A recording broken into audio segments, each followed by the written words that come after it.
While Satan is meaning to use rejection to keep you down, God may allow it because it can become a tool in his hands to scale you up. Now, I'm not saying that God gives rejection. That's not the point. But I'm trying to say there is one whose ministry is to kill, steal, and destroy. And part of how he does that a lot of times is that he orchestrates rejection. All right. So what God does as an extraordinary strategist is that he knows what the scheme of the enemy is, and many times he doesn't stop it. He's so much of a master strategist that sometimes he doesn't stop the plot of the enemy, but will rather use that plot for your scaling up. It wasn't God that prompted the heart of the builder to reject the stone. But what the builders did not know is that the stone they were rejecting had found another route to becoming what the stone was ordained to become. The stone the builders rejected has become the chief cornerstone. So rejection, interpreted in the right perspective, is a process of becoming.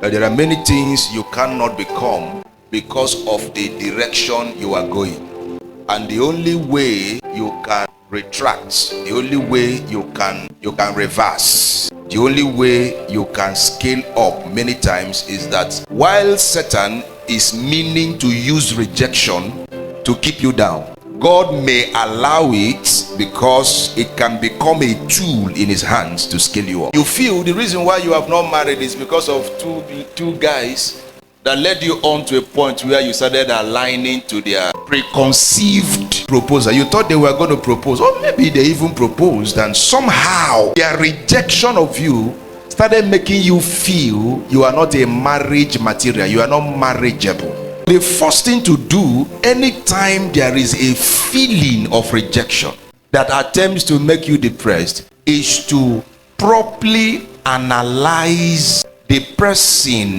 that is rejecting you.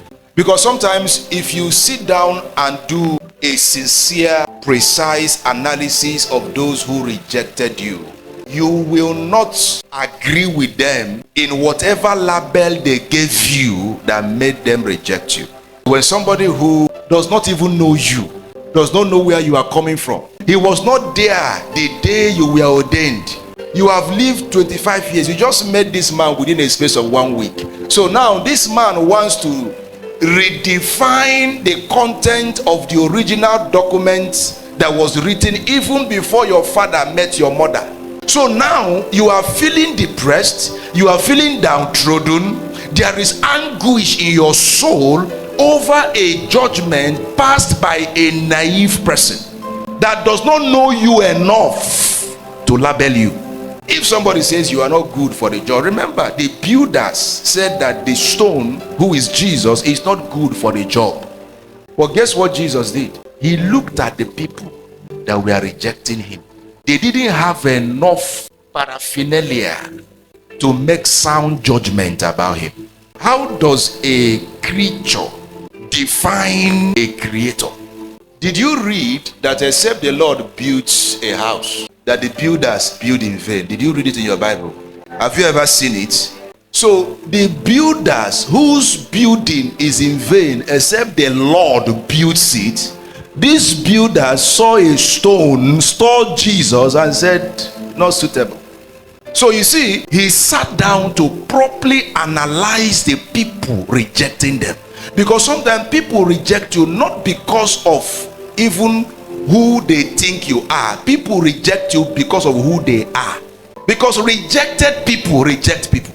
Those that have disease in their own souls, how they respond to somebody that seemingly has a superior capacity is to feel insecure. Now you are having sleepless night over an insecure person. What somebody said out of envy, out of inordinate anger,